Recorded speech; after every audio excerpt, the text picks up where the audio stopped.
A paz do Senhor, povo de Deus. Mais uma vez estamos aqui para ministrar a lição de número 13, o cativeiro de Judá, que encontra-se no tema do trimestre, o plano divino para Israel em meio à infidelidade da nação. Como objetivo geral dessa lição, nós temos que sinalizar o efeito dos pecados cometidos pelo povo de Deus e os objetivos específicos, apontar os motivos da decadência de Judá, revelar a teimosia do rei Zedequias e relatar a queda de Judá. Não se esqueça de dar o like, não se esqueça de se inscrever e acionar o sino para que toda vez que tiver um conteúdo novo, os irmãos possam estar recebendo automaticamente. E Deus abençoe a nossa lição. Agora vamos à leitura do texto áureo. Fica em 2 Crônicas 36, versículo 16. Porém, zombaram do mensageiro de Deus e desprezaram as suas palavras e escarneceram dos seus profetas, até que o furor do Senhor subiu tanto contra o seu povo que mais nenhum remédio houve. Verdade prática. Todo ser humano se torna cativo de suas escolhas e das consequências delas. Leitura bíblica em classe. Fica em 2 Reis, capítulo 24, do versículo 18 ao 20 e 25, do versículo 1 ao 10. 2 Reis 24. Tinha Zedequias 21 anos de idade quando começou a reinar e reinou 11 anos em Jerusalém. E era o nome da sua mãe, Hamutal, filha de Jeremias de Libna. E fez o que era mal aos olhos do Senhor, conforme tudo quanto fizera Joaquim. Pois assim sucedeu por causa da ira do Senhor contra Jerusalém e contra Judá, até os rejeitar de diante de sua face. E Zedequias se revoltou contra o rei da Babilônia. 2 Reis 25. E sucedeu que no 9º ano do reinado de Zedequias, no mês 10º, aos 10 do mês, Nabucodonosor, rei da Babilônia, veio contra Jerusalém, ele e todo o exército, e se acamparam contra ela e levantaram contra ela tranqueiras em redor. E a cidade foi sitiada até o 10º ano do rei Zedequias. Aos 9 dias do 4º mês, quando a cidade se via apertada da fome, nem havia pão para o povo da terra. Então a cidade foi arrombada e todos os homens de guerra fugiram de noite pelo caminho da porta que está entre os dois muros, junto ao jardim do rei, porque os caldeus estavam contra a cidade em redor, e o rei se foi pelo caminho da campina. Porém o exército dos caldeus perseguiu o rei e o alcançou nas campinas de Jericó, e todo o seu exército se dispersou, e tomaram o rei e o fizeram subir ao rei de Babilônia, a Ribla, e procederam contra ele. E os filhos de Zedequias degolaram diante dos seus olhos, e vazaram os olhos de Zedequias, e o ataram com 2 cadeias de bronze, e o levaram a Babilônia. E no 5º mês, no 7º dia do mês, este era o ano 19º de Nabucodonosor, rei da Babilônia, veio Nebuzaradã, capitão da guarda, servo do rei da Babilônia, a Jerusalém, e queimou a casa do Senhor e a casa do rei, como também todas as casas de Jerusalém, todas as casas dos grandes igualmente queimou. E todo o exército dos caldeus que estava com o capitão da guarda derribou os muros em redor de Jerusalém. Iniciaremos agora a lição propriamente dita. Como ponto central, nós temos a justiça de Deus é aplicada àqueles que insistem em permanecer em seus erros. Introdução. A fase final do reino de Judá foi protagonizada por 4 reis: Joacás, filho do rei Josias, 2 Crônicas 36, 1. Jeoaquim, que reinou por ocasião do primeiro grupo de prisioneiros levado para a Babilônia em 605 a.C., em 2 Crônicas 36, 5 e 6. Joaquim, que reinado vivenciou o cerco de Jerusalém por Nabucodonosor, que resultou em 10.000 pessoas presas em 597 a.C., 2 Crônicas 36, de 9 a 10. e Zedequias, o rei entronizado por Nabucodonosor no lugar de Joaquim. Segundo Reis 36, 10, 11. Nesta lição, veremos Zedequias rebelando-se contra o rei da Babilônia, causando um novo cerco que durou 18 meses e finalmente resultou na queda definitiva de Jerusalém em 586 a.C. Os reis após Josias fizeram cada um a sua parte para aumentar a ira de Deus. E o cumprimento da profecia lançado nos tempos de Josias, o Senhor prometeu a Josias que o reino do sul, Judá, iria para o cativeiro após a sua morte. E Deus foi fiel ao rei Josias e cumpriu a sua palavra. Tópico 1. O declínio espiritual de Judá. Subtópico 1. As advertências dos profetas. Os profetas do Antigo Testamento foram unânimes e incansáveis em denunciar as injustiças e as terríveis transgressões do povo e dos líderes da nação. Jeremias 11, do versículo 9 ao 12. Todos foram taxativos em dizer que aquelas vindicações, especialmente contra o pecado de idolatria, já estavam excedendo as medidas de Deus. Deus enviou seus profetas para advertir o rei e o povo. Só que o inimigo é astuto. Enquanto os profetas de Deus profetizavam que era tempo de guerra e de cativeiro, os falsos profetas profetizavam que seria um tempo de paz. Tudo que o rei e o povo idólatra gostaria de ouvir. Os verdadeiros profetas, eles estavam sendo mortos para não falar as mensagens de Deus para o rei e para o povo. Subtópico 2. Previsão dos acontecimentos que levaram Judá ao exílio. O ministério de Jeremias foi o mais importante desse período. Ele iniciou suas atividades proféticas no reinado de Josias e deu continuidade durante os 4 reinos seguintes. O profeta Jeremias foi o que foi mais usado nas mensagens de Deus para o povo, mas por falar a verdade, todo instante estava sendo agredido e preso por aqueles que só queriam ouvir palavras de vitória e não de derrota e de cativeiro. No tempo desse grande profeta, havia muita discórdia e confusão sobre o que era verdadeira e falsa a palavra de Deus. Por isso, precisamos estar atentos para discernirmos a palavra do Senhor.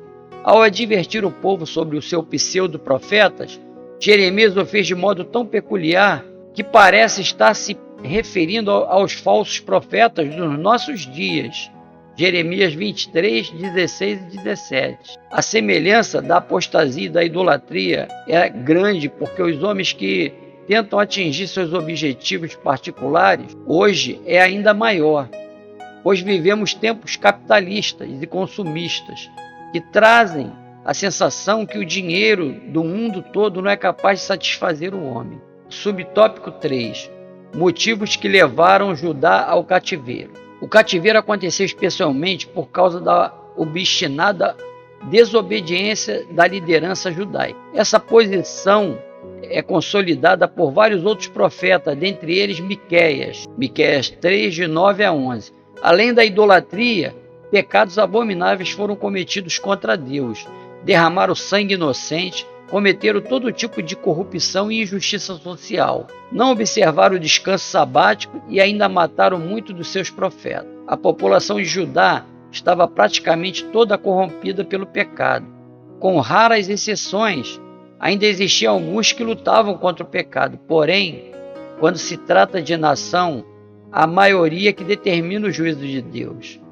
E como o nosso Deus é onisciente, ele já sabia que o cativeiro babilônico era inevitável para que o povo se consertasse e voltasse ao verdadeiro culto a Yahvé e obedecesse aos mandamentos do Senhor. A situação de Judá é uma triste realidade para um povo que recebeu tantas profecias, avisos e oportunidades de arrependimento, mas decidiu pela apostasia.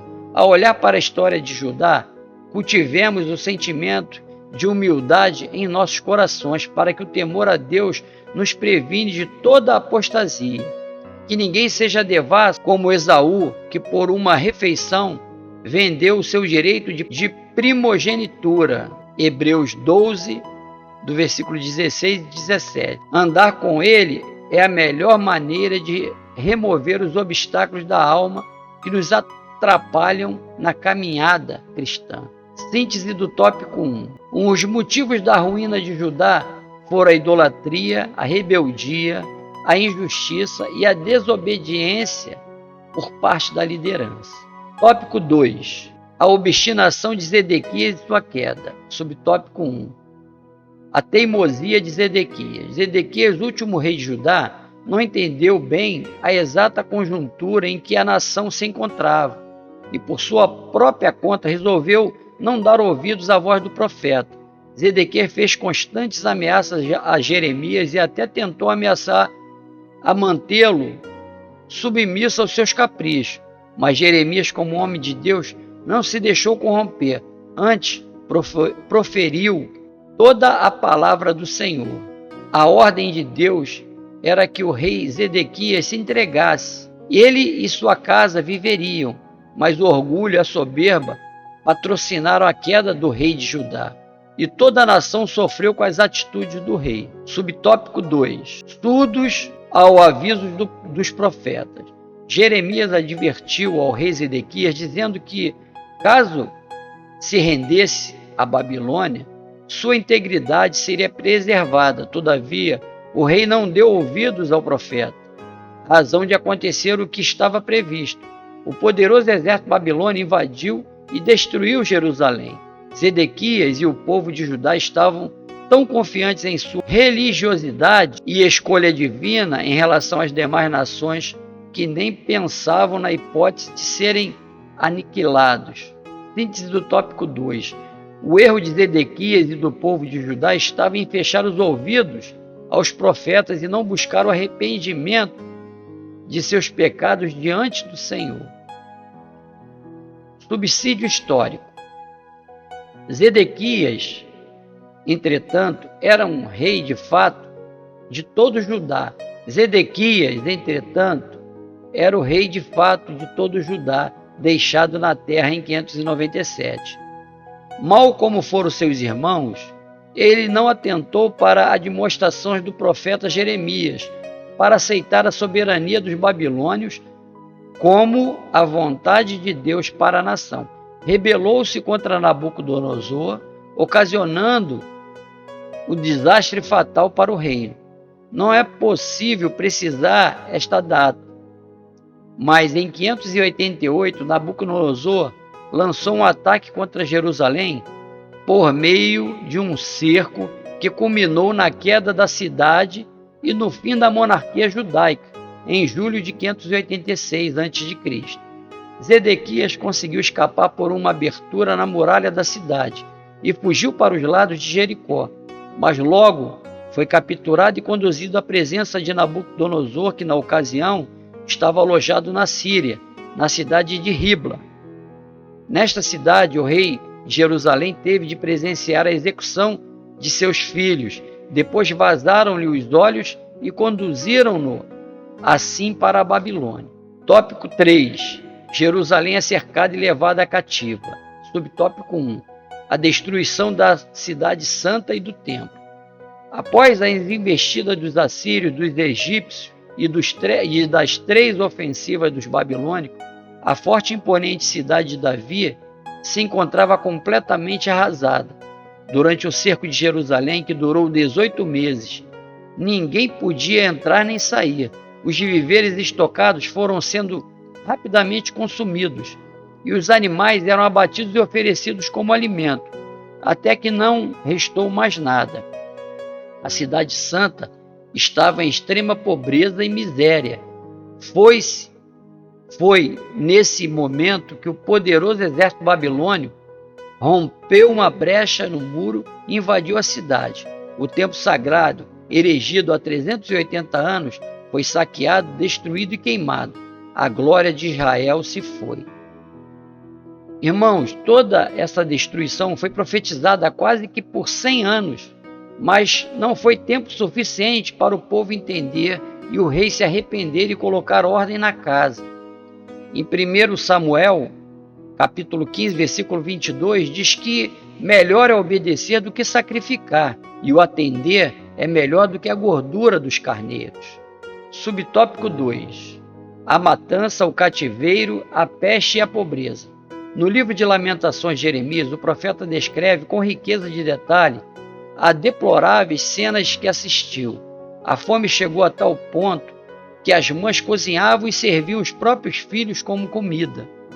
Até os sacerdotes perderam a esperança, e as virgens ficaram assentadas sem forças à beira do caminho. As crianças morriam de sede e fome, ninguém podia saciá-las. Quando a nação tem seus dirigentes corrompidos e voltados para atingir seus próprios objetivos ao ponto de afrontar o que é sagrado, as consequências logo aparecem. E infelizmente a conta vem para todos. Assim como o sol nasce e a chuva cai para os justos e injustos, quando se trata de nação, todos são atingidos pelo bem ou pelo mal pelo qual os dirigentes nos conduzem. Subtópico 3. A esperança profetizada. A mensagem de Jeremias deixou todos desesperados. Em Lamentações, o profeta desvela toda a sua tristeza, mas mesmo assim não deixou de se lembrar e registrar o quanto Deus é misericordioso e o tamanho da sua fidelidade. Lamentações 3, 22 e 23.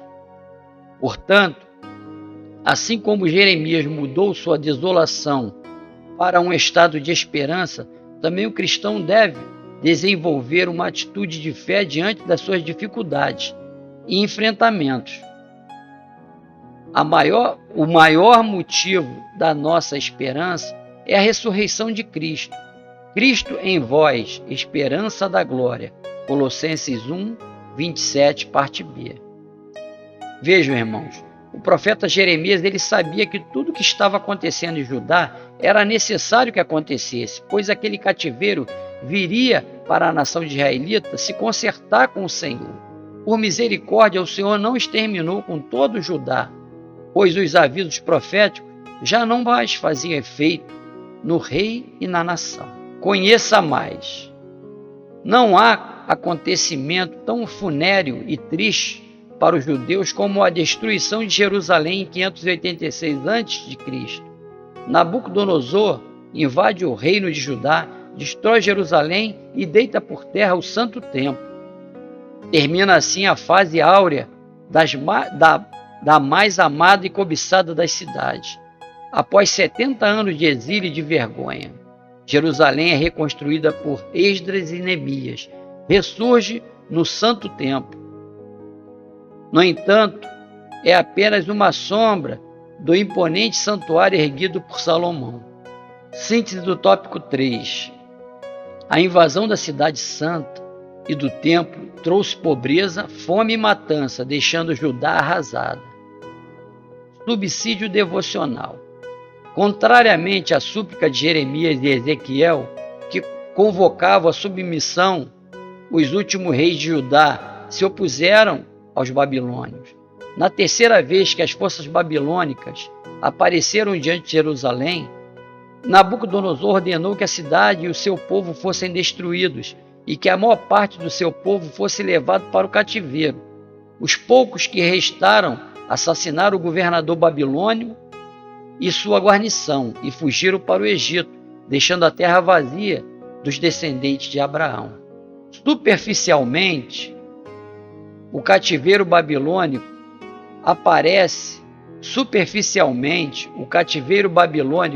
aparece uma grande tragédia. Superficialmente, o cativeiro babilônico parece uma grande tragédia. No entanto, ele provou ser uma bênção em comum.